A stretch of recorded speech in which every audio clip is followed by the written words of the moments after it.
more about that. Everyone, welcome to the weekly Humanist exploration. Today is Mother's Day, so I want to look at a question that's come up recently, and it's come up for very targeted political reasons. Additionally, this was also the name of a documentary that was put out with questionable, dubious sincerity by a conservative podcaster by the name of Matt Walsh. That question, of course, is what is a woman? I'm bringing up this question because A, it's Mother's Day. B, the Supreme Court of the United States and the Supreme Court of the United Kingdom recently had decisions that were not necessarily kind to transgender individuals. And right now, trans individuals are facing an extraordinary amount of burden and hardship directed at them. And looking at it, I think that we should have this talk. And I'm going to relate some of this to a book that came out about, a good 150 years ago. And it wasn't about women in particular, it was about the United States. And with it being about the United States, it talked about our cultural attributes back then. And the interesting thing is that I don't think that we lost those cultural attributes. In a moment, we will go around and introduce ourselves, ask questions in that. And the book is this one, Democracy in America by Alexis de Tocqueville. You might have read this book. It's often called the book that everyone quotes, but no one reads. I've read it about six times. And in it, what Tocqueville was doing, Tocqueville came as a sociologist to study the prison system in the United States. And in the process, what he did is he compared France and the United States, and he found the idiosyncrasies of the American public. And he tried to navigate and describe the character, saying things like Americans are a creature that fears loss more than they cherish gain. Another thing that he mentions, which is a distinct division between France and the United States, which, to be fair, it's a good comparison because Thomas Paine fomented revolution in both places. France, however, did not fully lose their aristocracy while we did. And interestingly enough, looking at the United States, we have supposedly have an aspiration towards being a liberal egalitarian democracy. And with being a liberal egalitarian system, what we look at is we look at a system that eschews complexity for the sake of uniformity to level knowledge so everyone can understand it.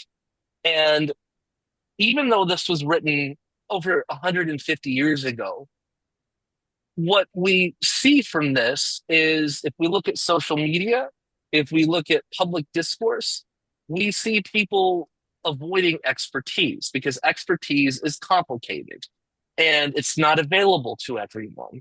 There's a bit of a joke from Bette Midler from a comedy show she did back in the 80s called Mud Will Be Flung Tonight. In this comedy show, she says, modern art has been called the panacea of all that ails us, yet everyone buys the painting that goes with the couch. So looking at this, complexity is sacrificed to the court of public opinion. Easy to digest information is cherished, whether it comes prepackaged like TikTok, not TikTok, like a TED Talk or TikTok. We look at the news. They don't talk to experts anymore. They say, what is being said on Twitter? What does social media say? So we eschew experts.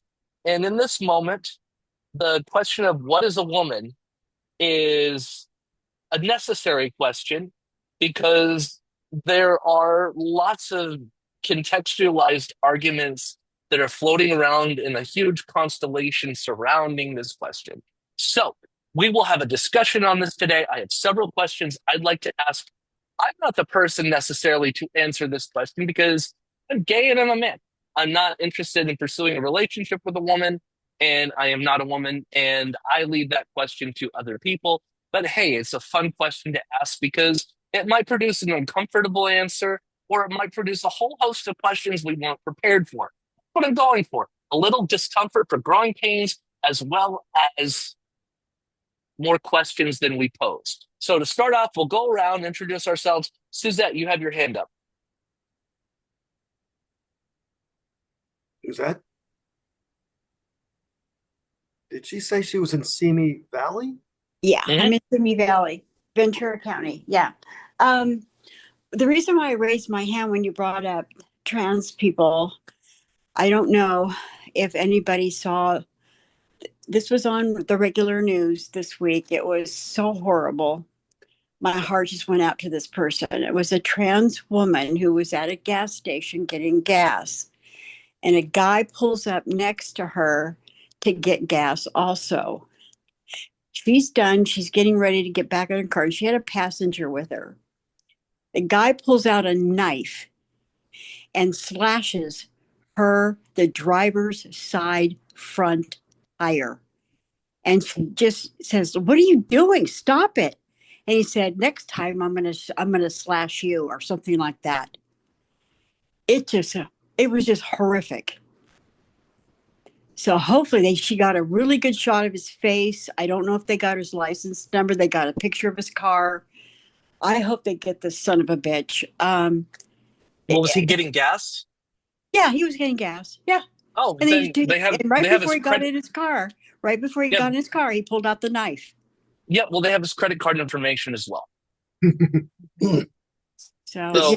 So don't go to a place where you've used your credit card and then commit a crime. What? Yeah. Incredibly stupid.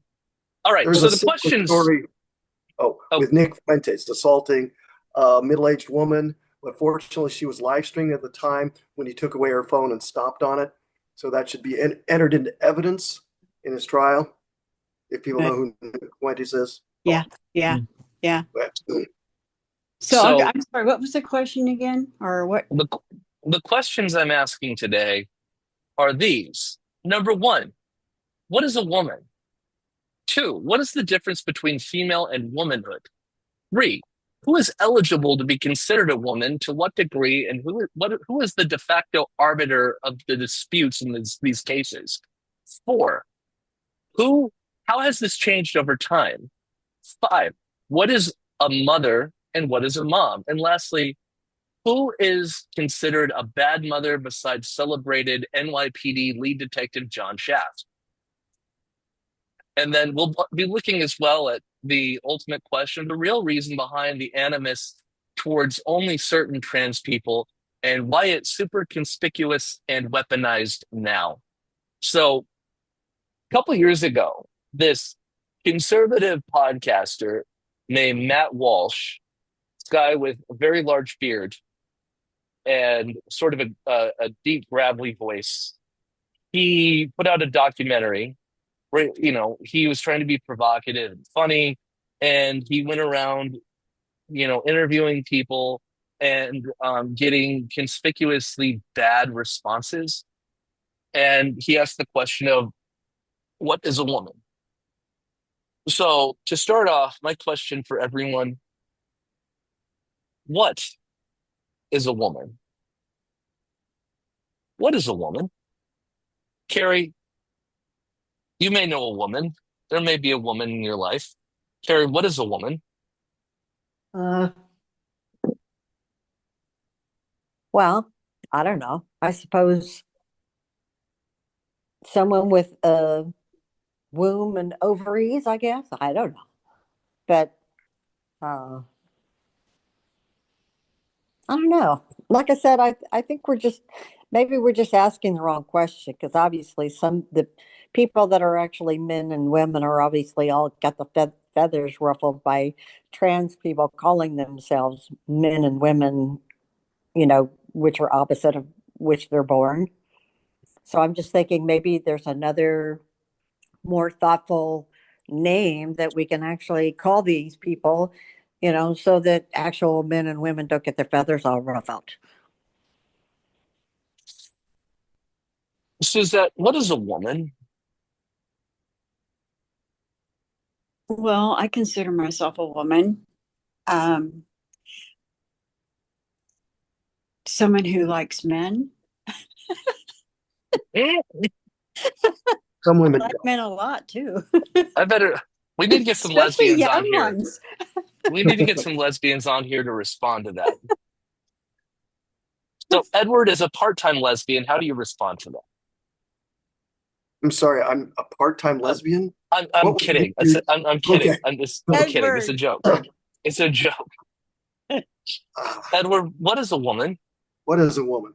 I would start with the simple answer, the two X chromosomes, which probably applies at least 99% of the time. As far as the few edge cases, I do remember seeing something about that, but and that was in one of the books I saw recently.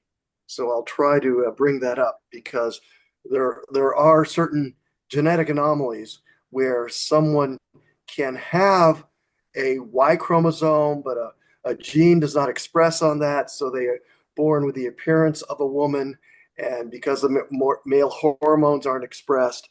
But I'm trying to recall specifically which one that was. That's one of the books I was looking at recently, which let's see, I don't have as a PDF. It's probably in playbooks.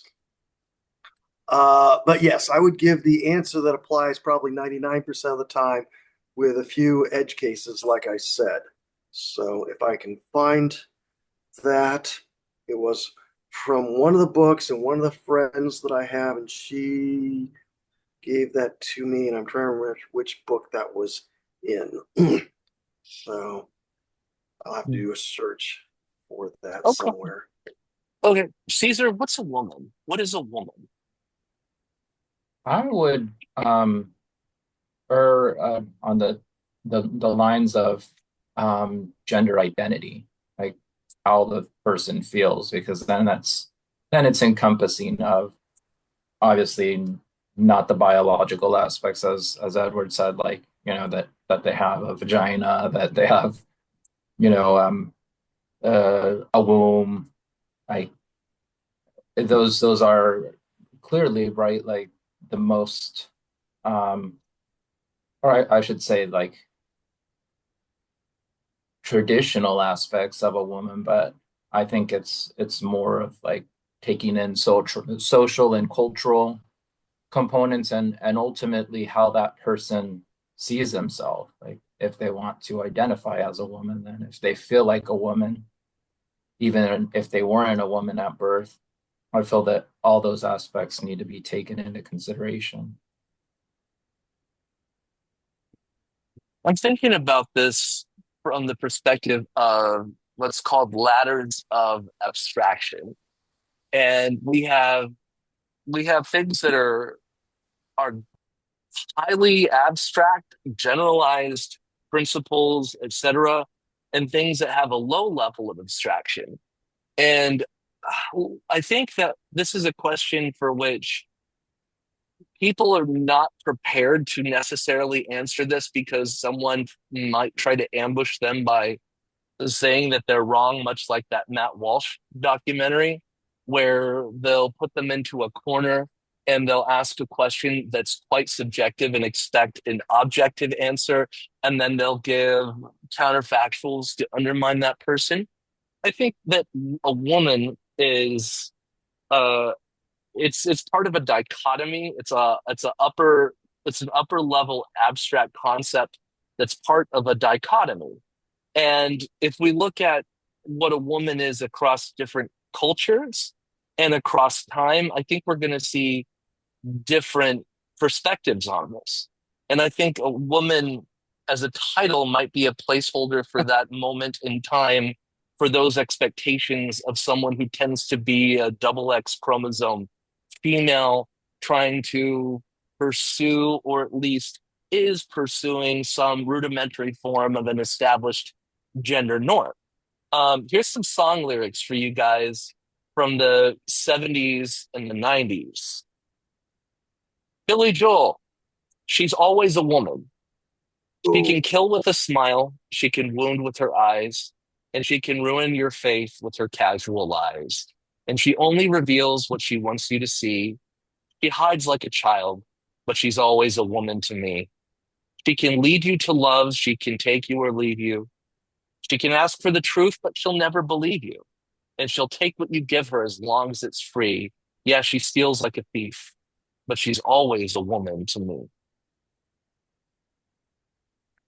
That's a particularly interesting song, A Man Irrationally Attached to a Psychopath. And it also says she can casually cut you and laugh while you're bleeding. That's pretty Yeah, psychopathic. she is frequently kind and she's suddenly cruel. So, so 1 second, Suzette. Suzette, quiet, please. There are men talking. No, I'm kidding. Light misogyny, of course, is a joke here, but it's like what Jack Nicholson's character said in As Good as It Gets when a female fan of his character's writing says, "How do you write women so well?" And he says, "Well, I think of the man and I take away reason and accountability." Is that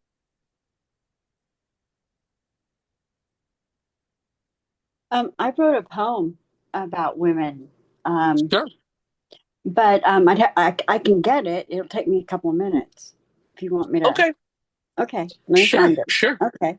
And I think part of this is the perspective that, like the Jack Nicholson's character quote from As Good as It Gets, it's that women can be conniving and duplicitous, that there's not a lot of consistency from being strong and resilient and doing things that benefit the self. Um, I think this is something that we see from the perspective across cultures about women. For example, looking at telenovelas. What are women like in telenovelas?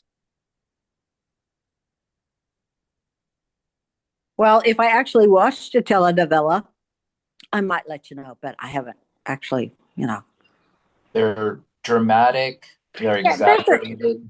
yeah, exactly. That's a soap opera. Are you telling me this is men's view of women? Come on. Yeah, it is. It's like it's well, I'm not saying that it's my particular view. I disagree with it, but yeah, it's almost like having this archetype of like a woman that is voluptuous, big-breasted, beautiful, but also in turn is naggy and is due to her menstrual cycle, loves to complain and create arguments. That goes into how women, or I'm sorry, men will typically joke that, That's you know, hormones, dear. Hormones. yeah, no, but I'm just speaking what So you're going to blame her for biological, functions, these are right, like that due to her menstrual cycle, like that causes her to be extra naggy, extra bitchy. Well, wait. Now, actually, scientists will actually argue that men have cycles too, and Sure. so actually, Yeah, it's not women centric, is what I'm trying to say. sure. And all of this telenovela crap is just gossip crap. It That's is. it's just low base energy crap. And obviously, those of us who don't live down in that hole don't act that way. We don't behave that way. So this is Right. crazy. No, of course. And again, this is not my assertion as to what a woman is. I couldn't agree with you more in that it is just bullshit. But it is kind of like that stark generalization that's out there that sometimes not even spoken of. But take, for instance, women that run in politics, like that they got on Hillary Clinton's case because, or even Kamala, and that they were just they were too vocal. Like the minute that they speak up, whereas if you were to do that as a man, like there would be no issue with it. But then I all of a sudden you're like, yeah, there's they take issue with a woman trying to speak her mind, or and tell I think them that's what to totally do. right, That's their problem. If right. God forbid, if Hillary would tell any man what to do. Yeah. All right, Yep, Suzette. Suzette this has is her true. poem. Okay. Hang on here. I haven't recited a poem in a long time. Well, the title is called Woman. And I wrote this in 1995, and it was published in 1997 in the New Times in Seattle, Washington, when I was living up there. Okay, woman. Her tears, the ocean, her eyes, the sun, the moon, light. Her breath, the wind, her thoughts, the air. Breathe. Her flesh, the fervent land. Touch it, nourish it carefully. If she is to survive, unlike man, she will need to carefully breathe light.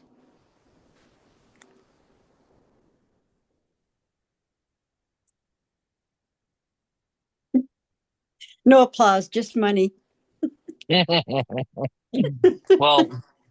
Well, this is where I'm going with this. That there's cultural components of this, and another song. Thank you for the poem, Suzette.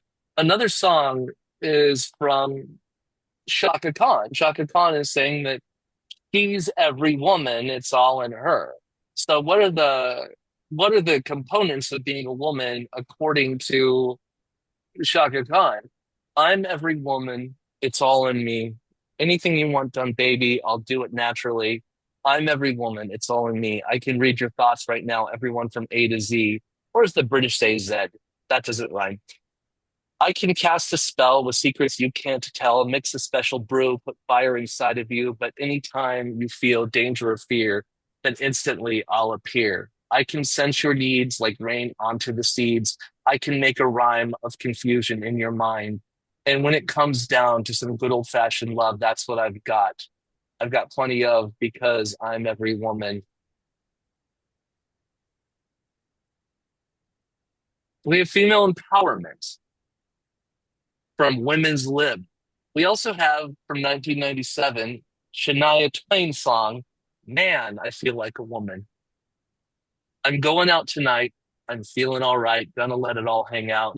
Want to make some noise, really raise my voice. Yeah, I want to scream and shout. No inhibitions, make no conditions, get a little out of line. I ain't gonna act politically correct. I only want to have a good time. The best thing about being a woman is the prerogative to have a little fun and go totally crazy. Forget I'm a lady. Men's shirts, short skirts. Oh, oh, oh. Really go wild. Yeah, doing it in style. This is a cultural thing. This is a cultural thing. And how much is this of what the category of woman is not necessarily a positive thing, but some kind of constraint that's put on half of the human population.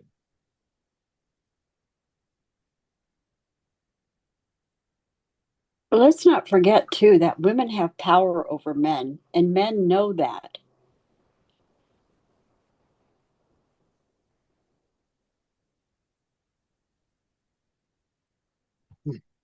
All right, I'm going to cut and paste something into the chat. It refers to disorders of sexual differentiation and a defective SRY gene on the Y chromosome. And so some people who have a Y chromosome nonetheless are born and therefore present as female. This is known by science. So, Mm-hmm. Yep. yeah, Well, I want to hold off on that because in a second I'm going to talk about the difference between being a female and a woman. okay. Um, and speaking of how women like men, here's a piece from a woman who likes women. This is from Fran Lebowitz. This is from one of her many essays compiled in the Fran Lebowitz Reader. And this is rather short, but Fran Lebowitz wrote a short essay called The Word Lady, most often used to describe someone you wouldn't want to talk to for even 5 minutes. For years and years, people who had them referred to their girlfriends and their girlfriends. With the advent of that unattractive style known as hip, many people have stolen the term old lady from the perfectly innocent black jazz musicians and began using it in regard to their own girlfriends. Then came women's lib, and quite a number of people apparently felt that the word old was sexist. These people began to call their girlfriends their ladies. Lest you get the impression that I am totally opposed to the word lady, I wish to assure you that I think that it's a perfectly nice word when used correctly. The word lady is used correctly only as follows. A, to refer to certain female members of the English aristocracy. B, in reference to girls who stand behind lingerie counters in department stores, but only when preceded by the word sales. C, to alert a member of the gentle sex to the fact that she is no longer playing with a full deck, as in, lady, what are you, nuts or something? And to differentiate between girls who put out and girls who don't. Girls who put out are tramps. Girls who don't are ladies. This is, however, a rather archaic usage of the word. Should one of you boys happen upon a girl who doesn't put out, do not jump to the conclusion that you have found a lady. What you probably found is a lesbian. Ah. So, like, this is what I'm saying about this, about the concept of woman, that it comes from this whole dichotomy of man versus woman, and with both the concept of men comparing it to a cultural point in time, and women comparing it to a cultural point in time, it can be quite restrictive. You know, like that popular saying that's been used again in different popular cultural references: "Boys don't cry." Boys don't cry. And looking at intercultural studies across different parts of the planet, we see areas where gender between man and woman is associated with a hyper consolidated version of the masculine and the feminine ideal. And in this particular construct, we see things like Fran Lebowitz wrote, the gentle sex, the weaker sex. Then one other thing I want to read, because Sunday is a more academic pursuit. I brought this book up. This is one of my favorite books, and it's not exactly an anthology, it's more of a review. This was the most popular book when it was published. It went through multiple editions right away because it was so popular.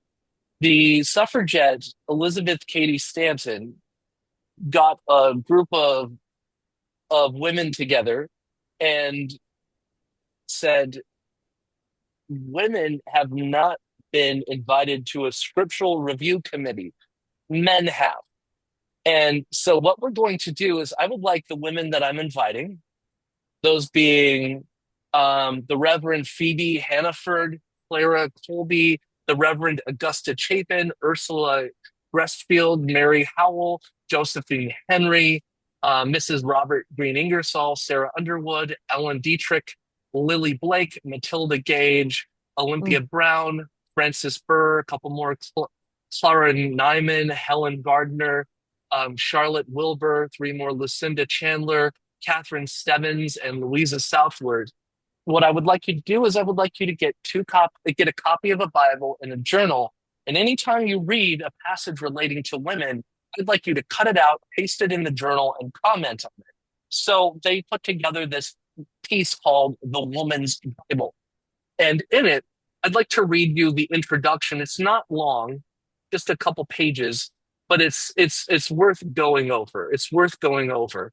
And this is something that I also think is part of our humanist tradition, looking at things that are scriptural in nature or relating to organized religion, and seeing and if there is an adverse impact on people, that we marshal our intellect, our compassion, and our concern to step up and speak out. This, of course, comes from the 1890s. From the inauguration of the movement for women's emancipation, the Bible has been made, and I like what she says, the movement for emancipation, for women's emancipation. This is also going on at the time of emancipation. See if I can make it a little bit bigger. There we go. From the inauguration of the movement for women's emancipation, the Bible has been used to hold her in the divinely ordained sphere prescribed in the New and Old and New Testaments. The canon and civil law, church and state, priests and legislators, All political parties and religious denominations have alike taught that woman was made after man, of man, and for man, an inferior being subject to man. Creeds, codes, scriptures, and statutes are all based on this idea. The fashions, forms, ceremonies, and customs of society, church, and ordinances and discipline all grow out of this idea. Of the Old English common law responsible for women's civil and political status, Lord Brougham said, "It is a disgrace to the civilization and Christianity of the 19th century and the common law, which is responsible for women's status in the church." Charles Kingsley said, "This will never be a good world for women until the last remnant of the canon law is swept from the face of the earth." The Bible teaches that woman brought sin and death into the world, that she precipitated the fall of the race, and she was arraigned before the judgment seat of heaven, tried and condemned and sentenced. Marriage for her was to be a condition of bondage, maternity, a period of suffering and anguish, and in silence and subjugation, she was to play the role of a dependent on man's bounty for all her material wants, and for all the information she might desire on the vital questions of the hour, she was commanded to, quote, ask her husband at home. Here is the Bible position of woman briefly summed up. Those who have the divine insight to translate, transpose, transfigure this mournful object of pity into an exalted, dignified personage worthy of our worship as the mother of the race are to be congratulated as having a share of the occult mystic power of the Eastern Mahatmans. The plain English to the ordinary mind admits of no such liberal interpretation. The unvarnished texts speak for themselves. The canon law, church ordinances, and scriptures are homogeneous and all reflect the same spirit and sentiments. These familiar texts are quoted by clergymen in their pulpits, by statesmen in the halls of legislation, by lawyers in the courts, and are echoed by the press of all civilized nations and accepted by woman herself as the word of God. So perverted is the religious element in her nature that with faith and works, she is the chief support of the church and clergy, the very powers that make her emancipation impossible. When in the early part of the 19th century, women began to protest against their civil and political degradation, they were referred to the Bible for an answer. When they protested against their unequal position in the church, they were referred to the Bible for an answer. This led to a general and critical study of the scriptures, some having been made a fetish of these books and believing them to be the veritable word of God, with liberal translations, interpretations, allegories, and symbols glossed over the most objectionable features of the various books and clung to them as divinely inspired. Others, seeing the family resemblance between the Mosaic Code and canon law and the Old English canon law, came to the conclusion that all alike emanated from the same source, wholly human in their origin and inspired by the natural love of domination in the historians. Others, bewildered with their doubts and fears, came to no conclusion, while their clergymen told them on the one hand that they owed all the blessings and freedoms they enjoyed to the Bible. On the other, they said it clearly marked out their circumscribed sphere of action, that the demands for political and civil rights were irreligious, dangerous to the stability of the home, the state and the church. Clerical appeals were circulated from time to time, conjuring members of their churches to take no part in the anti-slavery or women's suffrage movements, as they were infidel in their tendencies, undermining the very foundations of society. No wonder the majority of women stood still with their bowed heads and accepted the situation. And it goes on a little bit longer, but just thinking about this could almost be written today as well. This is called the Woman's Bible. I will put a link to it in the chat. This is an important text. This is still worthwhile today. This is still worthwhile today. Even in discussions, it can even be brought up. And I've even heard it said in our discussions, like, are the women comfortable with the jokes that are being said here? And the answer is absolutely. They often make the most lurid and disturbing of them. And there was a quote from Franklin Roosevelt. Frances Perkins, I believe, was his Secretary of Education, and she was the first female member of the cabinet. And in it, the men in the cabinet would often change their behavior and limit what they were saying when she was in the room. And Franklin Roosevelt said, "Come now, gentlemen, why refrain from the conversation? Francis is just one of the guys." If women have to endure men for the most part, and women have to endure painful childbirth and have to endure a lot of disparate circumstances in terms of employment, payment, um, et cetera, et cetera. Why is it that we concentrate on saying that things like women aren't funny, or we have to watch what we're saying? There are women in the room.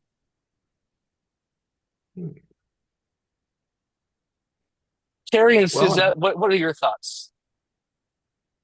Oh, well, obviously the Christianity itself is just simply a patriarchal religion, so obviously the whole religion itself is, men are king and women are shit, and that's that, so you know, so obviously our society has all been shaped around these, ideas for a long time. And, obviously we have been, at least since the 60s, I guess, trying to fight against it. But here we are back, in the dark ages, basically, give me a break.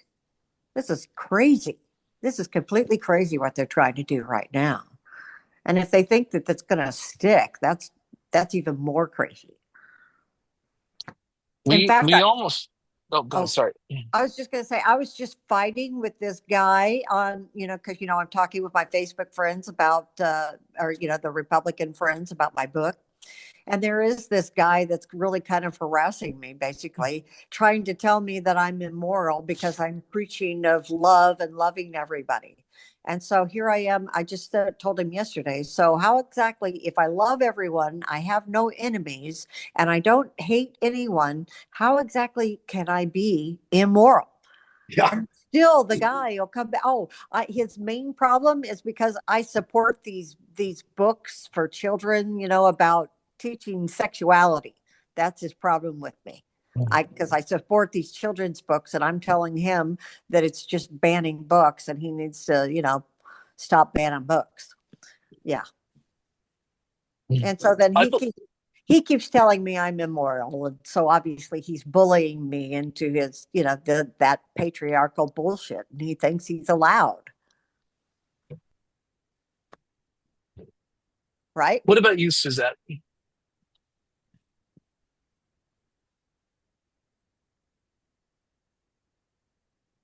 Yeah, no, this certainly thinks he's allowed. He thinks he was given free reign to do so. Right. Well, look what they're doing in this country to women. I mean, the Roe v. Wade decision was just horrific.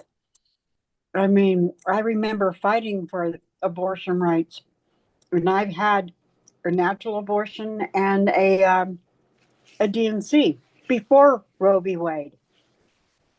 Um, Now they're going after birth control. It's we're still treated as second class. We're almost treated as slaves to men in this country, according to the right wing, and I won't have it.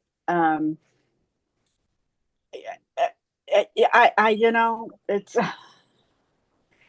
I'm sick of the same fights over and over and over again. We never seem to go forward, and we've gone so far backward now. I don't know. What's going to be the end game here? I have to wonder, but I would say then women should persuade other women, don't vote for Trump. You know, it's like in part you are responsible for that. At least those women that Yeah. voted for him are responsible for that. Yeah. So tell Talk those about women, it. yeah, stop doing Talk that. about a completely idiotic group of people right there. Yeah. Women, Christians. Yeah. Yeah. Yeah. And of course, the minorities that voted for Trump and other people say, yeah, well, oh, here's a great slogan: elect a rapist, expect to get effed. Yeah. Exactly.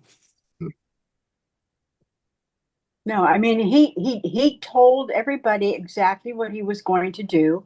They already knew what he was. They ignore it, they cheer it, they applaud it. Everything bad that's going to happen, that has been happening, that is going to happen, is on every single one of those voters. They are totally responsible. I find it remarkable that of the states that were predicted to go a certain way, 43 states, they all went the way predicted. There were 7 swing states, and all 7 went for Trump. And Yep. I'd like to see an analysis of why. I assume the Oh, political scientist here would have a reference to that because I'd like to see it. I want to see Haven't it. you heard? There is a possibility that actually Elon, given his computer knowledge, has actually helped Donald Trump with those swing states Well, all, electronically. all 7, I'd like to see it. Yeah. Well, it's questionable. Pennsylvania is really up in the air, but if he actually, it's quite possible he very well could have helped with the other states as well. Well, So whoever has a good source on an in-depth analysis, I'd like to see it. Drop it in the chat, whatever. I want to see it. so Well, moving on, okay. moving on. What's the difference between female and womanhood?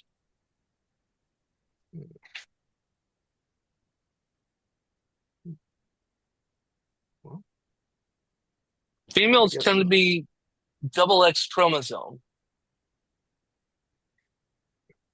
and some of those, as you point out, go transgender and identify as male. So therefore, they would not embrace womanhood. Those that are. So I guess mostly it'd be socially constructed. What is womanhood? It's socially constructed. Yeah. I'm trying to find um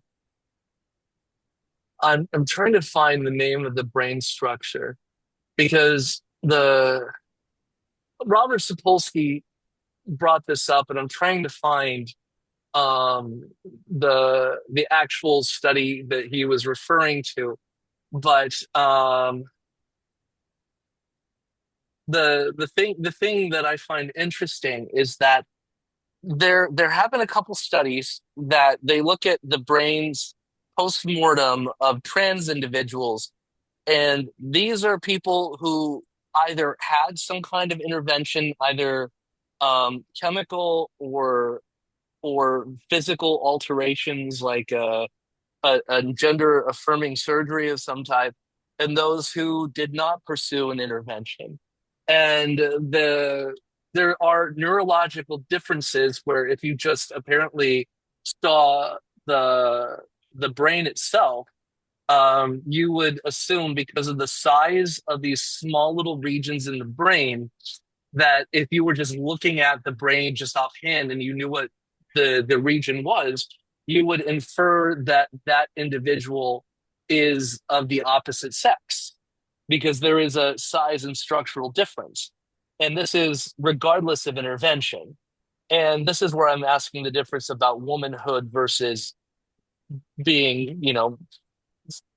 being biologically female, because there are certain attributes that if you are trans and regardless of intervention, you have brain differences that mirror the opposite biological sex to make it indistinguishable. If you're looking at that particular anatomical structure alone, then I think that this doesn't get brought into taken into account enough. Well, I do point out in the chat, I posted this.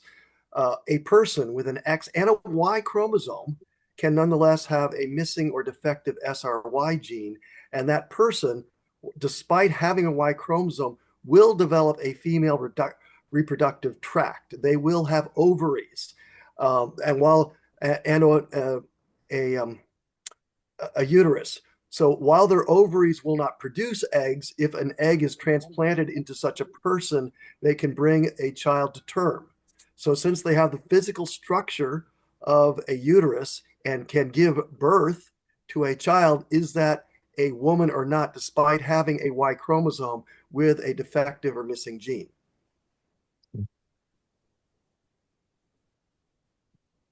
Here's something from Scientific American from 2016, 10 years ago. Is there something unique about the transgender brain? Imaging studies and other research suggest that there is a biological basis. And keep in mind, I'm not saying that there has to be a biological basis to respect somebody. But, looking at this, further cementing that respecting people is a matter that the dispute of which is dubious. Some children insist from the moment they can speak they are not the gender indicated by their biological sex. So where does this knowledge reside? And is it possible to discern a genetic or anatomical basis for transgender identity? Exploration of these questions is relatively new, but there's a bit of evidence for a genetic basis. Identical twins are somewhat more likely than fraternal twins to be trans. Male and female brains are on average slightly different in structure, although there is a tremendous individual variability. Several studies have looked for signs that transgender people have brains more similar to their experienced gender.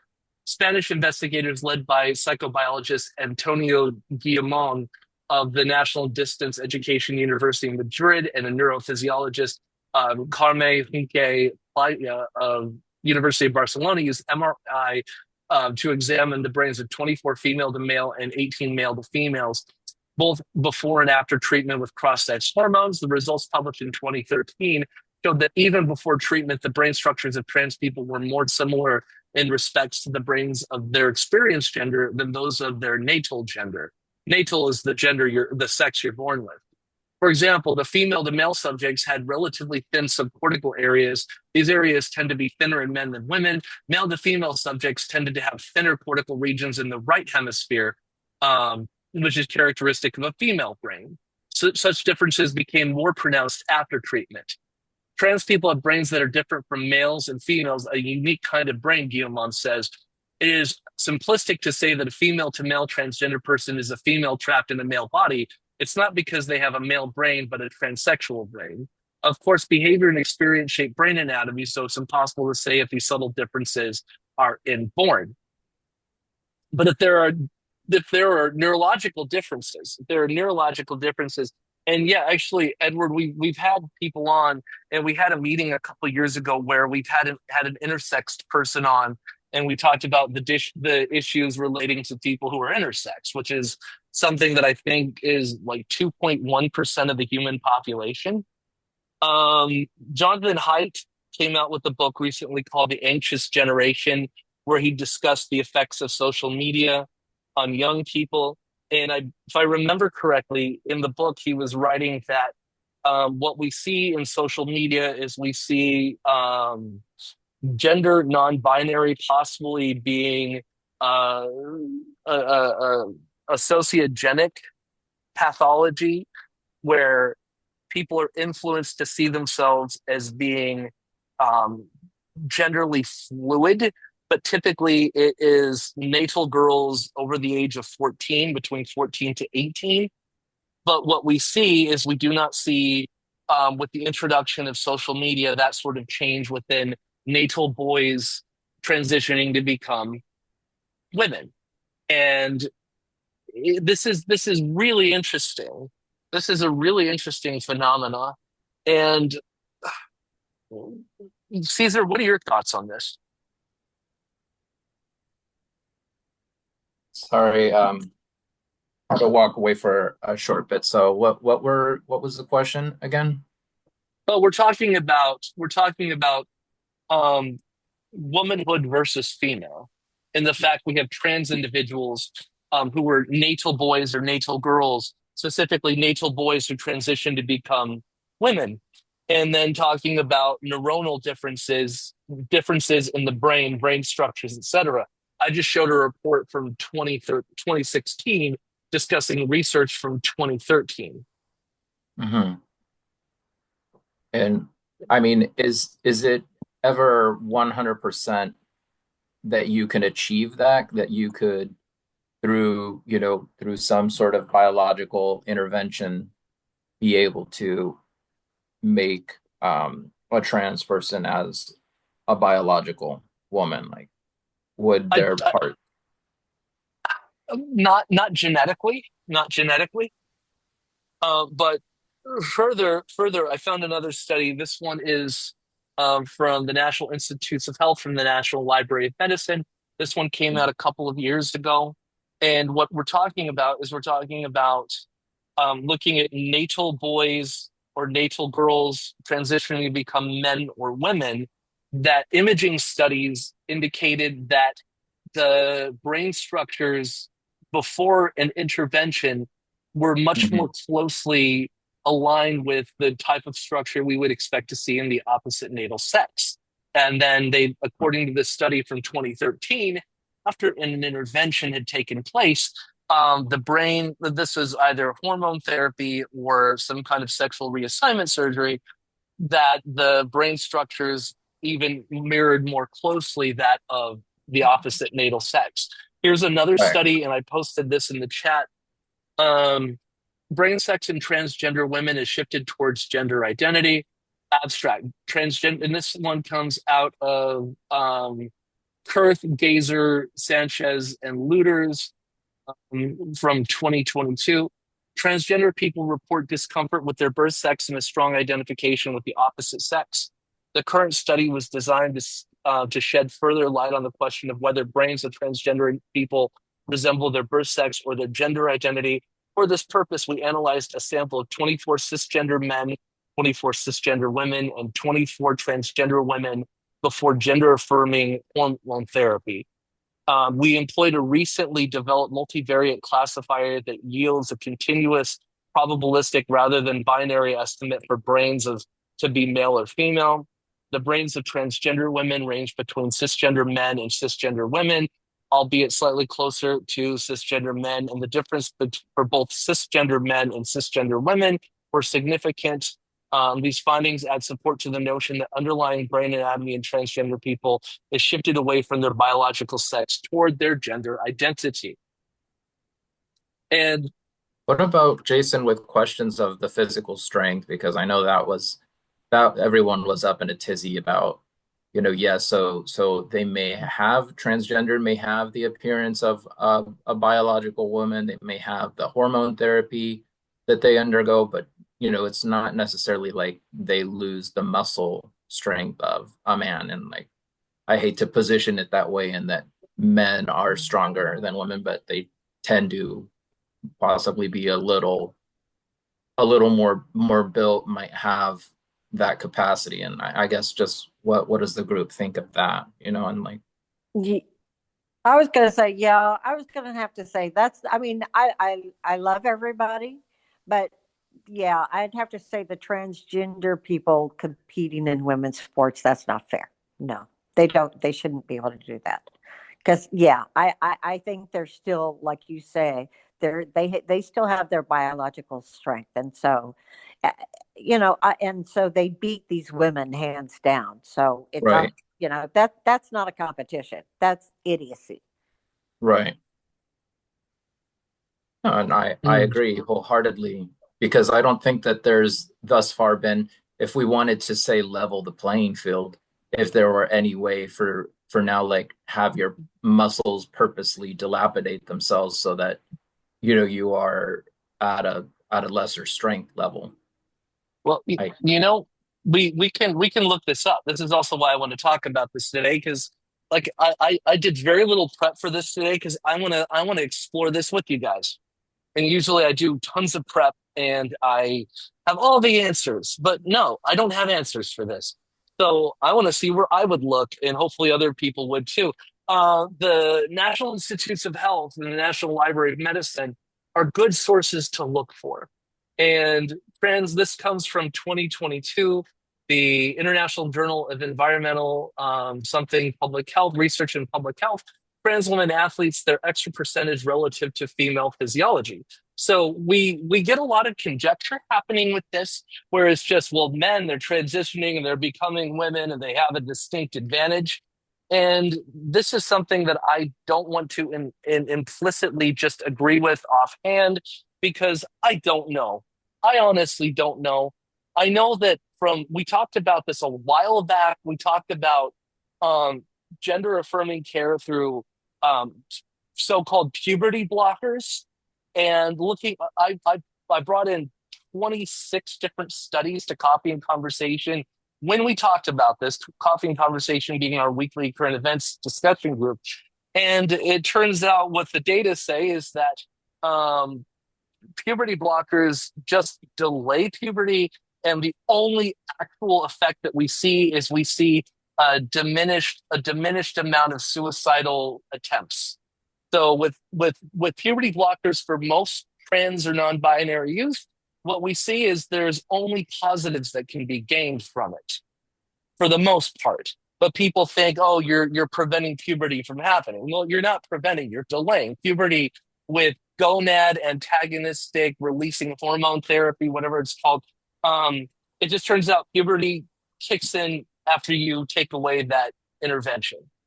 And so looking at what the data actually say, it's important because people can have conjecture, and I'm not saying that you're wrong, and I'm not trying to antagonize or challenge you.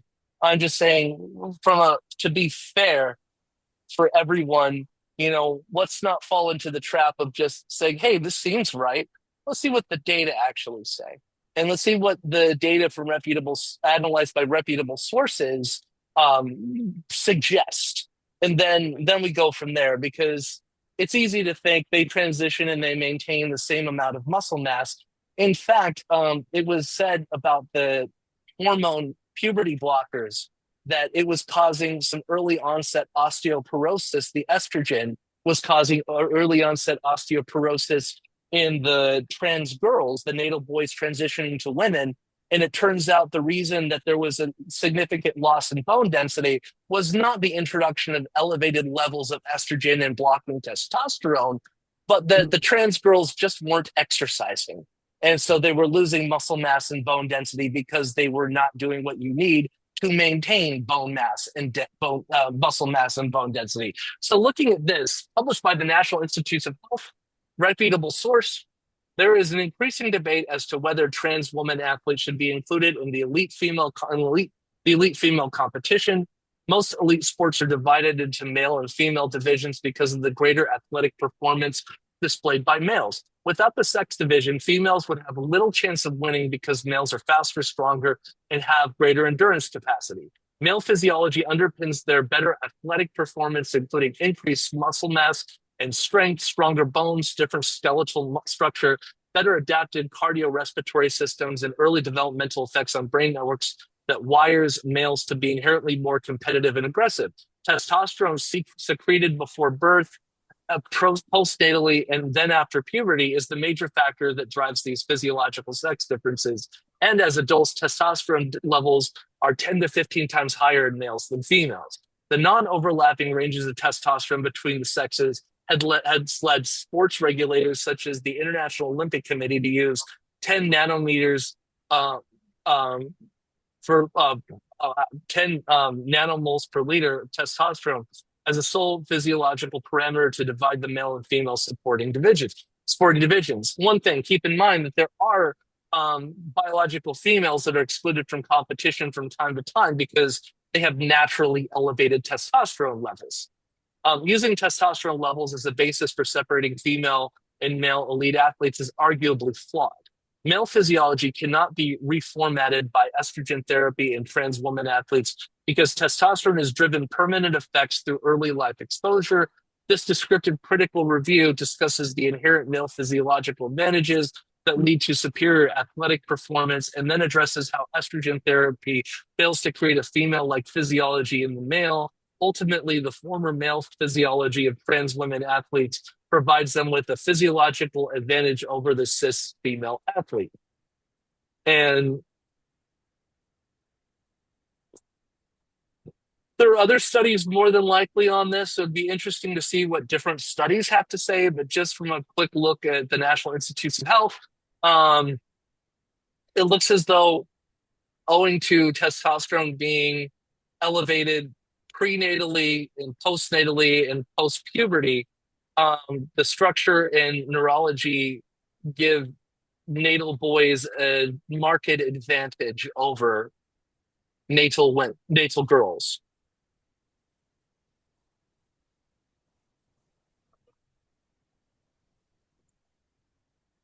Interesting for sure. Great. You put the link in the chat. Good. Yeah. Thank And you. if this is the case, if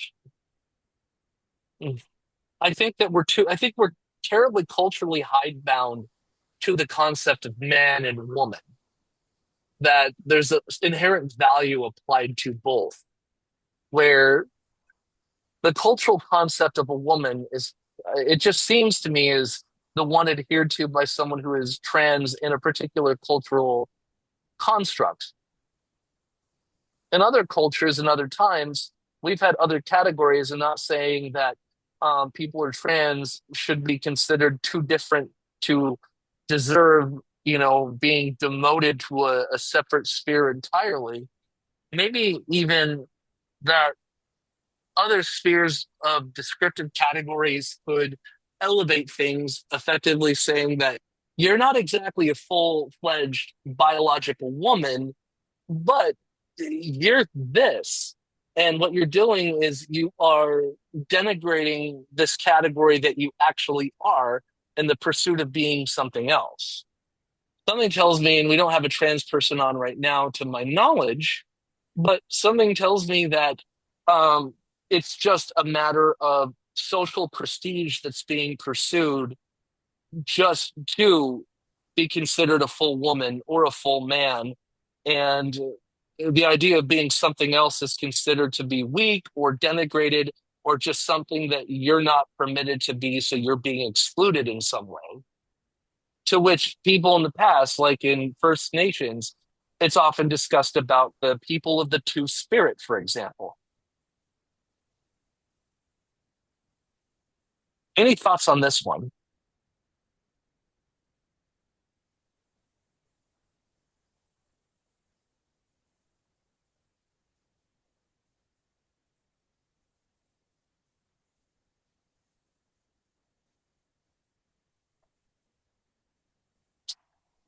So, who's eligible to be considered a woman?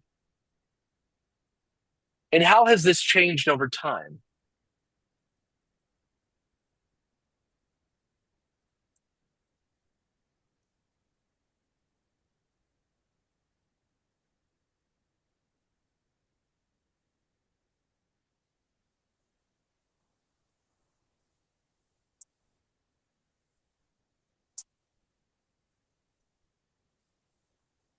That's an interesting question. Wouldn't even know where to begin, and how has it changed over time? I think we have just essentially blurred the lines, but then come up those points of contention, like with the sports, or even the use of like say like a trans person is able to use a women's restroom. Like I know that there was a big stink about that, and especially if you have children utilizing that same bathroom. And so I still think that there are certain points of again just of contention, like, and that yeah, we respect you for wanting to be a lady, but you know, I guess as a parent, like if I were a parent, I'm not a parent, but I might have that concern. Who knows? I haven't really put too much thought into it, but I mean, because and there is this stigma, right? Like trans people in general, like they're kind of sadly enough, like categorized in having like pedophilic tendencies.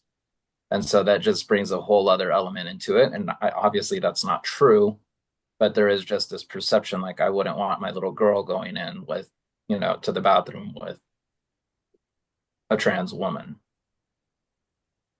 I don't know what you guys think about that. Like I have given it some thought, and I do kind of understand like where parents come from.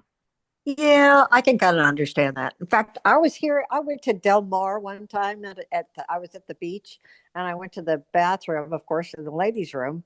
And then here there was a man in there, but obviously the way he was going to the bathroom, I think he was kind of embarrassed because he probably had that prostate thing, where it's Mm, pee, pause, pee, pause. He had trouble peeing. But obviously, be yeah, shy. it's really kind of freaky, because obviously, again, they're still, men, and they are obviously biologically larger and more capable of taking me over. So obviously it's creepy, yes, when they do obviously enter the bathroom, and yeah, you know. So that's just Well, Carrie, I think what you said is terribly offensive. I'm just waiting for your prostate to kick in and make you pee several times a night. all women have their own problems. They do. Women have their own problems. Yeah. Obviously, he had ears. Mm. It's all good. I'm Uh, not. I don't mean to offend anybody. Well, you know, oh, God, Suzette. um,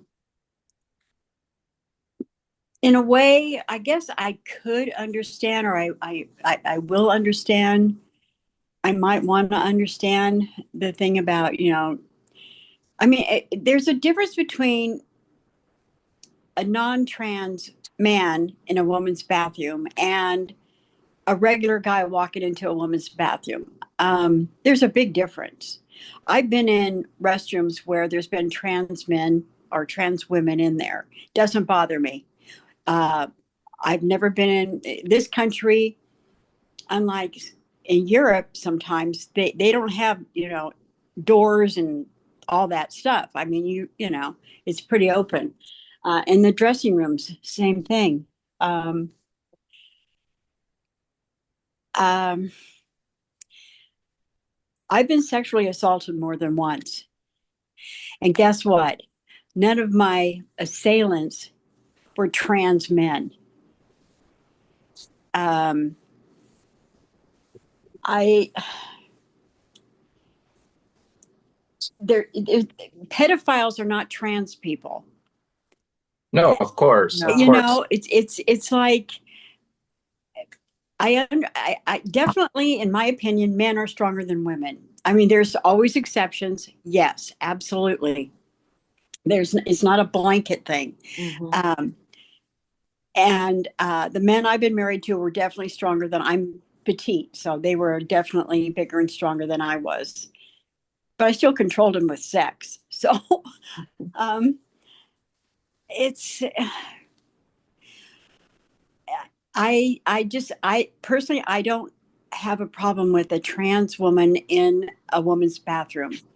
Like I said, we all have stalls, doors. It's private.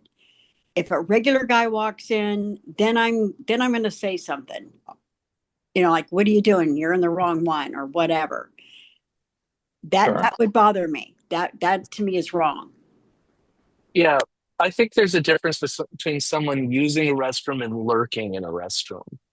And considering that looking at crime statistics, we don't see trans individuals assaulting people in restrooms. What we do see is trans individuals needing to take a shit.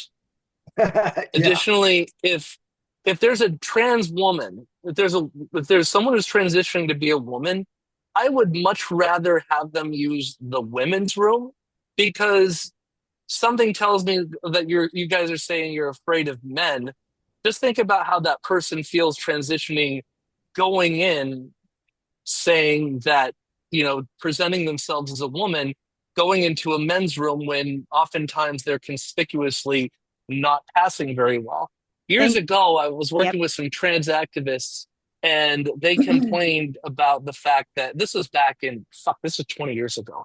And they complained about, these were trans activists, and they complained about how the media never talked to the girls that were passing, but they only talked to the quote unquote bears and tutus, so to speak, as Mhm. the derogatory term among trans people for people that might not be passing as well. But I am more concerned for the safety of the person who's transitioning, going into the men's room while they're transitioning and dealing with that type of any type of social or violent repercussions from that. I think that trans women are often brutalized Yep. in a manner that I mean, I understand there might be fear about a man being in the women's room, but I think this is referring to someone lurking, trying to get sexual gratification of some type or some kind of power dynamic.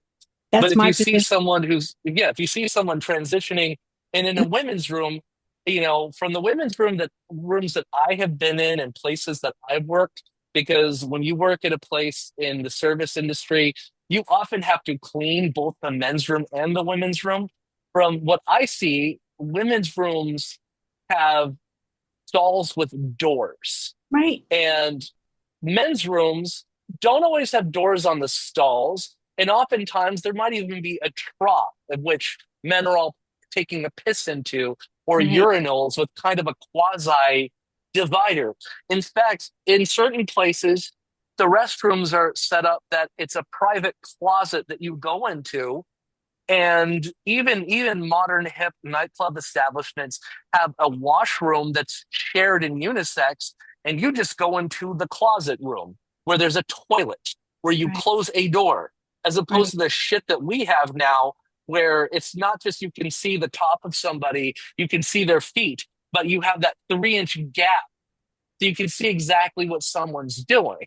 And if Mhm. anything, it's like, well, if that's the case, it's like we know what someone's doing in that restroom, so we have total surveillance over the trans person in this particular restroom, so we know what they're doing. But at the same time, it just also speaks to the idea of fear mongering, and it speaks volumes to me that the people out there who are spreading the fear and generating the fear, they're the ones who are warning us about sexual predators being out there. And they talk about that to the point that it tells me that there's something going on inside of them, Yes. that it's like you're Yep. obsessed with the idea of a trans person being a sexual predator in a restroom. And from trans people that I've spoken to, and I've gone to places and advocated for trans people, and it's just, they just say we want to be left alone to realize our true selves, and we like to use the restroom or the locker room, and we want to be left alone. But they have these people who are obsessing over the idea that these individuals are going to be sexual deviants and that they're sexual predators. And something tells me that if someone is constantly railing about being at risk of sexual predators, something tells me that they might be the ones who are actually sexual predators, because they're bringing it up in such a conspicuous manner that it indicates they're trying to deflect and project Mm. so they Yep. can hide themselves in open sight. And if you look at these religious assholes in evangelical churches who Yep. constantly talk about this, it's not long before you see one of their clergy or one of their church leadership being implicated in a manner of sexual assault or statutory rape. Yep. Child porn on their computers. Oh yeah. Oh yeah. All the time. No, I totally, that's exactly to me, they're projecting something about themselves. And yeah, it's, the sports thing. Yeah, I mean, that's going to be, I don't know. There's a lot of Mhm. arguments on all sides. Um, I like watching men play sports and sometimes women, but I'm mostly football, baseball. I like to see young guys, nice, healthy young guys playing sports, man. I'm human. Just because I'm older doesn't mean I'm dead. Suzette, please refrain from that type of high spirited talk. We have women on the chat. Well, but apparently that Caitlin Clark is really darn good, and she's really drawing crowds. Yeah. Yeah. Oh, Good yeah. for her. Yeah. No, I mean, I in some of the women's soccer, especially when, oh God, that gal, I can't think of her name right now. She changed the game. So, yeah, I'm all Yeah, for it. Yeah. Megan, wasn't it Megan? Yeah. or yeah, one of those. So, Rapinoe? Megan Anyway, but Rapinoe? I mean, I want to see men. Well, ah, it just. It, And I love the gay guys too. but I don't know. Like, something tells me about the corruptibility of children. I've taught a lot of young children. I taught young children swimming lessons. I've known some young children. I've been a young child at one point in my life, or so I've been told. Emotionally, I never grew up, but when I see kids and I see kids exposed to gay and lesbian individuals and trans individuals, people are so worried about the kid being corrupted and becoming a deviant, so to speak. But from my experience with young children, when young children are exposed to someone who might be different than their parents' ideal of the world, if they were to see someone who is not passing very well in their transition from becoming a natal male to a woman, if the kid says, "Oh, is that a man?" The 5-year-old would say, "Is that a man?" No, sweetie, he's transitioning to a woman. Okay. The thing is, I think like there's a lot that's brought up from people who are are positioning using their children as a moral and political shield to discuss their own discomfort when kids really don't care. And it's just like, oh, okay. And then they're like, listen, my kid is going to see this. Is going to see two men holding hands. My kid is going to see this woman, this man claiming to be a woman, and then they're going to no. If your kid's gay, then they're going to do that. Oh And yeah. just stop blaming your own discomfort and fears on. Stop using your child as an excuse as a projection of your own fears and discomfort because the kid doesn't care. And in fact, it's a good thing to expose your kids to the different types of people that are in a society. Yeah. Because my thing on this, and I'm not a parent, I never want to be a parent. I will probably never become a parent, even if a baby is left on my doorstep. I'll just look outside and say, huh, that's interesting. And then 2 days later, I'll be like, huh, I wonder where that went. Maybe a coyote got it. But my thought is that, you know, with kids and parents, there's too much emphasis put on parents having full reign over what their kid learns and what their kid should be like because most parents are not qualified to be parents, frankly. They really aren't. Parents are the greatest people to fuck people up. If we didn't have parents, we wouldn't have therapists. And And parents aren't qualified to be teachers either. yeah, well, some are if they actually went. You're not Well, qualified yeah, to be a teacher just by being a parent. You're qualified by being to be a teacher by getting credentialed and learning pedagogy. But right. looking at this, it's like you have a limited window where you get to have custody over another human being, unless you're Britney Spears. But you have a limited window over which you have custody over another human being, and it's not just that you have to make that child in your own image. It's that you have a responsibility when you have custody over another person to ensure that when they are no longer in your care, whether through emancipation by going to the age of majority or a transition of custody, that they're as prepared as possible to be out there in the world, being around other people. And the world is not made up of people that you're always going to like or agree with. It's not made up of people exclusively that are of your religious denomination or of no religious denomination. And you do a lot of damage to a kid by not having them ready to be out in the world.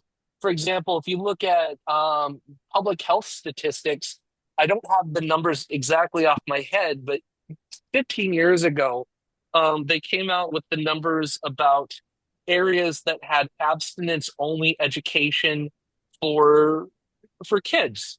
And in those areas, teen pregnancy might not have rose marginally above the other the other areas that did teach about family planning. But what they did see is they saw an increase in other STIs through oral and anal penetrative sex. And if this is the case, then it's just you're not leaving your kids ready to be out in the world. And this is not making giving license to the idea that kids should not be given a moral education or should not be cared for, and you should let your kids run wild. But ultimately, when it comes down to it, I think part of our cultural problems that come into play, there's a lot of great things that come in from our culture, but the idea of adolescence in and of itself is more of a recent invention. And if we are shielding kids from how the world actually is, we are doing a great disservice. And what winds up happening is we do have an expected ratio of the population that's going to be intersex or trans or um, gay, lesbian, or bisexual. And what we wind up doing as well is we wind up creating a situation in which we give license to people to be abusive and mean and disturbing. And um, it's it's child abuse because you're raising your kids to be little assholes. Mm. And the thing is, there are predators out there, yes, but if you don't teach your kids how to manage themselves to distinguish between who the predators are and who the predators aren't, the people who they're told to trust typically are the predators. From my understanding, people who sexually abuse children tend to be someone who's known to the child, Hmm. a trusted adult, not a stranger who's transgender. And if we don't teach children the difference to be a discerning individual when it comes to those who might predate upon them, then what we do is we leave them susceptible to predation. Any thoughts on this? I just wanted to say the guy that was bullying me about, because I believed in these children's books about sexuality, and he's telling me I'm immoral. You know what I told him? Or now I lost my thought, but I told him he was trying to tell me that I'm immoral, but I told him it was because Christians have a perverted view of sexuality. They make it that way, because it's supposed to be like so secretive and like, I don't know. So maybe what do they think it's sacred or something? I don't know. They have a bizarre view on sexuality. That's all I got to say. They view it as procreation only. You're not supposed to enjoy it. The husband calls the shots, if you will. It's not supposed to, it's dirty. It's only about bringing babies into the, Yeah. that's it. You cannot, Mhm. it's not about erotic. It's not about pleasure. It's Which not is about exactly reality. what sex is. Sex is good, feels good. It is good. It's fun. It's not dirty. It's natural. It's part of our humanism. Exactly. It's biological function, basically. Yeah. So, Suzette, you Uh, bring up something interesting. You bring up something interesting on healthy attitudes towards sex and sexuality. And also, this does, I think, have a tie-in toward the fact that it was a woman who discussed this. We had a wonderful Surgeon General back in 1991 through 1992 through 1993, and then she had to resign because there was a public outcry over her talking about safer sex. Do you remember who I'm talking about? it was a Jocelyn Elders. Dr. Jocelyn Elders. And she mentioned on trying to prevent the spread of HIV that masturbation is healthy and natural, and it should also be included in sex ed because you can't, the only STI you're going to get from masturbation is carpal tunnel, you Exactly. know? Yeah. And so she was let go. I just had this thought about the whole idea because I brought this up with my students the other day, talking about like contemporary historical parallels between political rhetoric now versus them. Now we're saying that drag queen story hour, which I think the biggest problem with this is they're not angry that it's drag queens. They're angry that someone's suggesting that their children read. Uh, Yes. you know what we need to do? I don't know how much of an anger towards drag queen story hour there is now, but I should do something where with our humanist group, we get a drag queen story hour together and we read Bible stories. Uh, oh, I wanted to make a point about um, Hmm. scandals, both on the left and the right. And I'm sure people have noticed a pattern that the scandals on the right, the sex scandals, are, shall we say, more colorful. They tend to be more extreme. I give the example of Roy Moore, who, while he did lose, Oh he yeah. still won the majority of the white female vote in that state, which says something. For those who know something about Roy Moore, he was literally banned from a mall for inappropriate behavior toward minors. I didn't make that up. One can do a search and confirm that for themselves about him being banned from a mall for inappropriate behavior. Oh yeah, we talked about that before. I was going to make a joke if you didn't say it that well, in terms of losing his position, he could have always just drowned his sorrows by going to the mall. But yeah, no, this is it. And I just had this thought about a new book about banning kids from drag queen story hour. I'm going to write a children's book about banning kids from drag queen story hour. Like, um, let's see. There we go. That's the first panel in my kids' book on banning kids from going to drag queen story hour. That the greatest harm came in banning little Billy from drag queen story hour because he never learned where to get the good club drugs. I do want to point out that in our culture, there are many examples of men cross dressing. So, no less than Tom Hanks in a sitcom in the early 80s, Bosom Buddies, no Mhm. less a figure than Milton, um, Milton Berle, right? He dressed up as a woman. This was in the 1950s. So did And Jack Lemmon and Tony Curtis. exactly, yeah.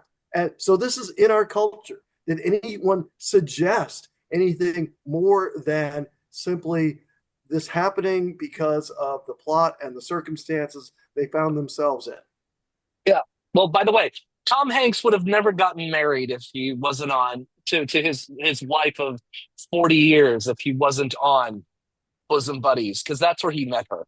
He met Rita Wilson on the set of Bosom Buddies. And this is the one thing to bring up on this whole, who's eligible to be a woman. The problem with these bans on trans individuals using the restroom, etc., is that it's hostile and it's cruel, but there's externalities to this that these idiots who push this stuff don't understand. And keep in mind, this is not an individual that pushed these stupid rules, but it's not a matter of if you're actually trans or LGBT. It's a perception. There was a woman who went into a hotel to watch a Kentucky Derby party last weekend, and she used the bathroom, and she was forcibly kicked out of the bathroom because the security guard said she was a man, and she's a woman. She's a lesbian with a butch haircut. She's a butch lesbian, and she was kicked out of the bathroom because the security guard said she was a man going in there and he demanded to see her ID. In Boston and Massachusetts don't have rules against trans people using the restroom. It's just let these people take a shit. What's wrong with you?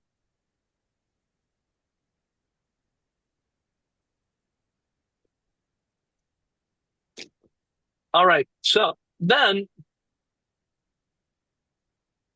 here's another question. Here's another question. Actually, I'm going to wrap up one thing and we'll go to the last question because this is Mother's Day.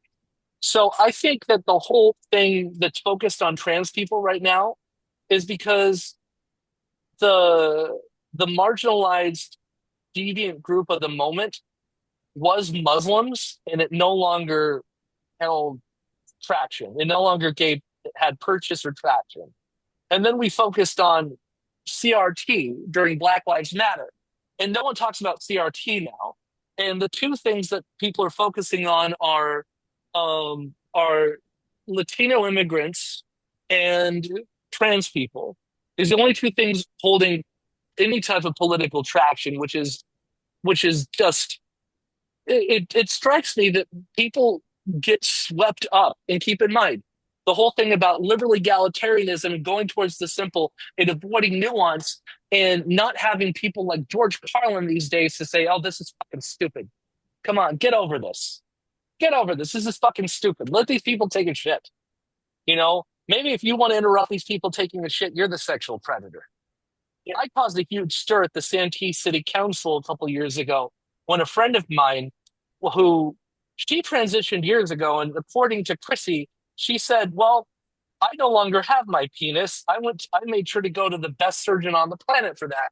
And some little shit whose mom has a Christian homeschool company and is a Christian mommy blogger.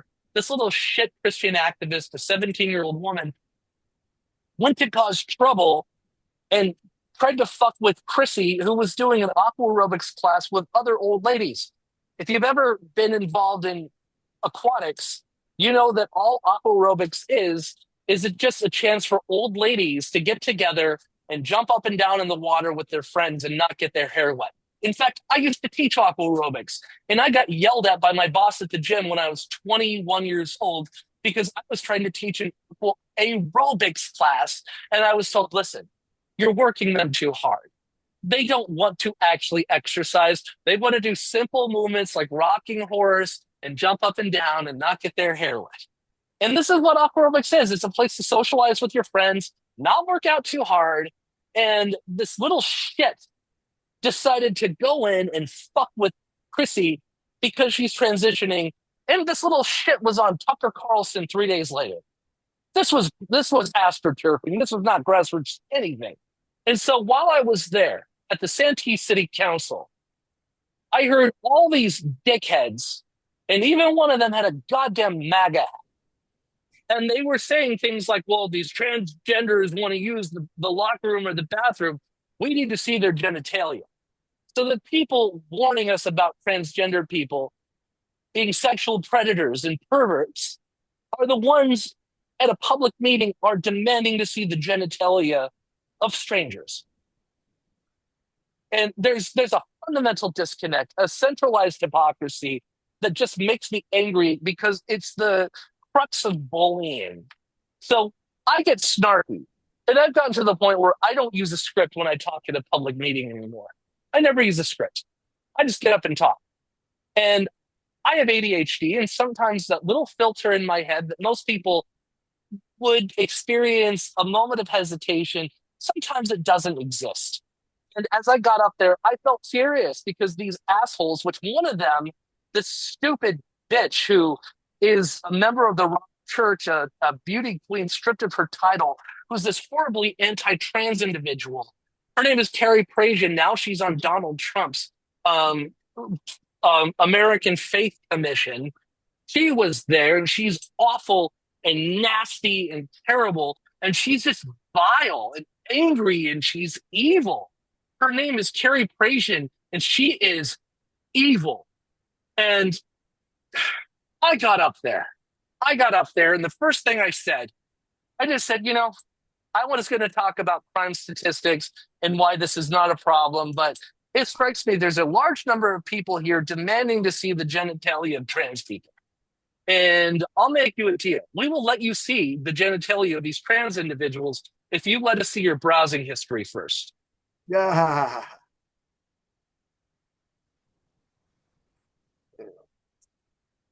Just a little. You know? Oh, I wanted to ask, everyone, Jason, does everyone know what astroturfing is, or should that be explained? Yeah. So go ahead. Well, it's the fake grassroots movement. They claim it's a grassroots group, but it's not. So if anybody didn't already know what that was, just...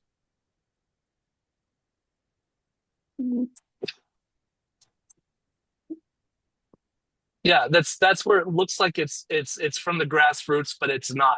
It's completely contrived. It's like the Tea Party was astroturfing. It was brought to you by the Koch brothers, which, by the way, there's two, but one of them's not politically active. There were three Koch brothers. Two of them were politically active, and David's dad is just Charles Koch. So the Koch brother. And he recently came out talking about the vile nature of American politics. And it's like, hey, dickhead. It's like, take a little responsibility. These are the fruits of your labor. Your chickens who have come home to roost have bird flu and are making the rest of us sick. Here we go.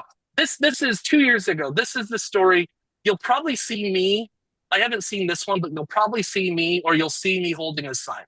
Here we go. Watch this. And I'll show you Carrie Praise, and I'll tell you you'll see. I won't have to preface it too much that she's vile and she's evil. So Christine Wood is first. It was This is standing Chrissy. room only at Wednesday night city council meeting in Santee. It appears that I inadvertently caused quite a scandal. Word got out that Kristen Wood, a transgender woman, would be speaking during public comment a couple of weeks after a teenager told the same council and other media that she was terrified after seeing Wood outside her shower at the YMCA locker room. The teen said she feared for her sister and other children. That sparked protests, and the debate was still happening inside the council meeting last night. They're interrupting. Do something about this. They're interrupting. But Wood had her turn to That guy who's to the left of Chrissy holding the "We Love Chrissy" sign, his name's Brian. I'm sitting right next to him. speak her truth. Since then, the amount of organized hatred and lies to vilify and demonize me and other members of the transgender community has truly been disheartening and disgusting. In the year I've been a member of the Y, children have attended summer camp and have been with their parents and grandparents in the women's locker room with me, and there has never, ever been an incident, ever. Not until one was manufactured using this forum to do so. And had plenty of support as she made her final point clear. I am a threat. There I am. I'm holding my phone. You can see me in a blue coat. To no one. Bless you all and thank you. Thank you. But those against Wood and people like her made their voices heard too. If everyone can be a woman, then no one is a woman. If feelings now drive and supersede basic biology, then anything goes. We are not going to bow down to your gender ideology cult. We're not. This is the evil person in question. Your fantasy land. It So name doesn't again? make it real because Her name is Carrie Praise. it's your fantasy land. So here's what needs to happen tonight. You guys, while you still have your do something about it. The city leases the property and building of the YMCA for $1 per year. You have the option of not renewing that lease. During an interview with KPBS Midday Edition, Wood was asked if she felt safe. Sweetie, I'm as safe as any transgender woman of color, which means probably not so much, considering that I do live in East County and have for 15 years. I am not about to leave. Santee's mayor said during the meeting So, yeah. And Chrissy's also a veteran. So the people on the right really love veterans until they betray the idea of contrived masculinity. So last question. I think we've had a really great exploration today.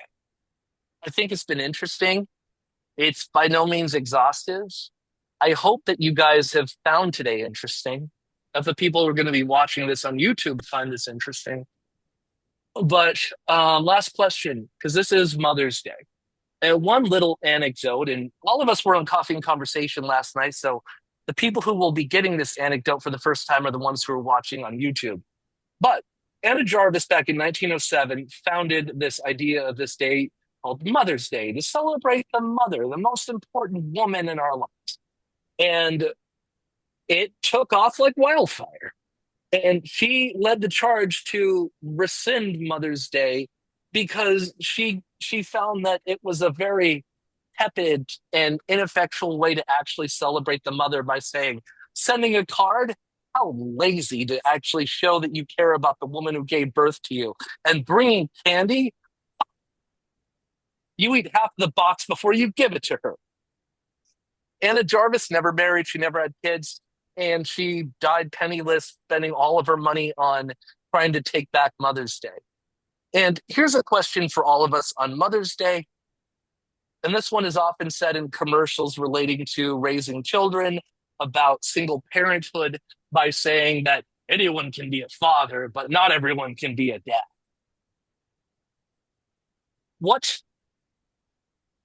is a mother versus a mom. What is a mother versus a mom?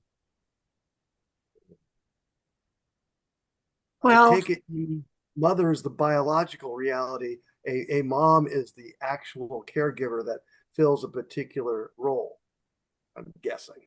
I'm willing to agree with that. And I would show the clip that we showed last night, but it would get taken down because it's copyrighted by NBC Universal. But Caesar brought up a really great Saturday Night Live clip of Fred Armisen when he was on there, and Zac Efron was the guest host, and they were doing parody. They were doing a commercial. They were filming a commercial, and the punchline was the mom was supposed to say, because the kid is like, better than what she usually makes. And then the mom is supposed to say, "Hey, I'm your mother." And then Caesar, would you like to demonstrate Fred Armisen's performance?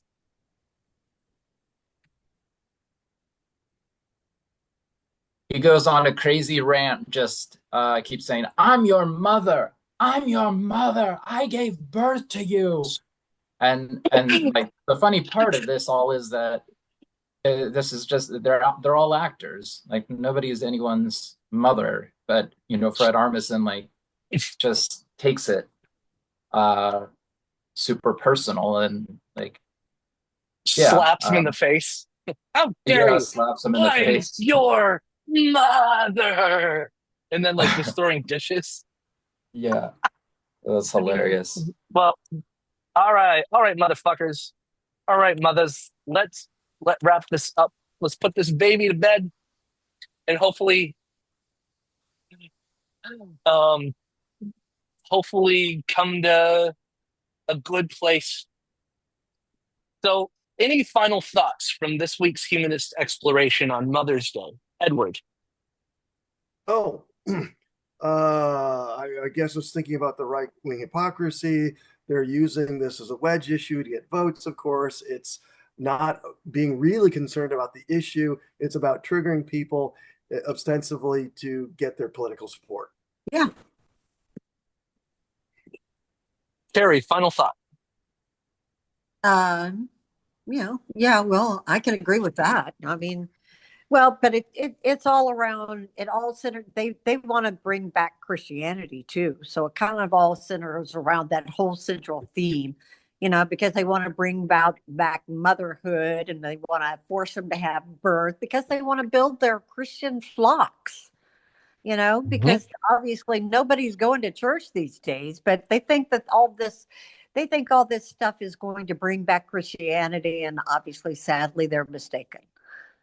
But obviously they're going to give it a run. So, what can you do? Well, to the only mother on this chat, Suzette, how did we do talking about Mother's Day from a humanist exploration? I think it was pretty thorough. We attacked from all sides, more or less, with some good info. Um, it's not over till it's over. And this got a lot of shit done today. So, Yeah. yeah, I mean, I would love to see my daughter, and I would love for us to be able to reconcile and have some kind of respect for each other, but I doubt that that's going to happen. My door's always been open, but I'm not going to deal with irrationality. I'm not going to deal with lies.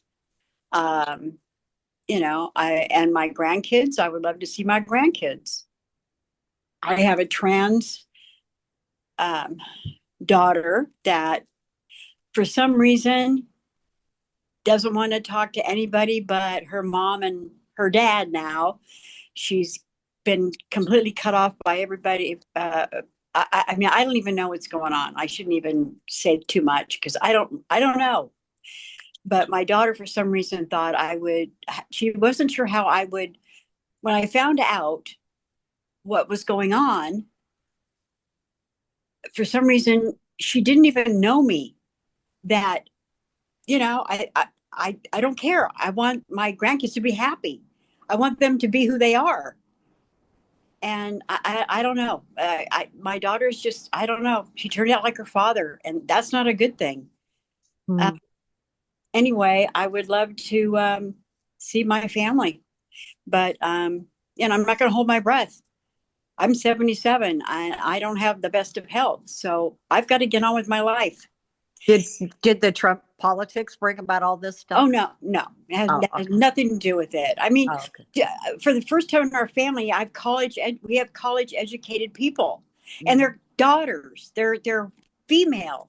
They're women, and yet my oldest one, who's now in her late 30s, is anti-vax. It's like, where the fuck did that come from? Excuse my French, people, but it's like, what?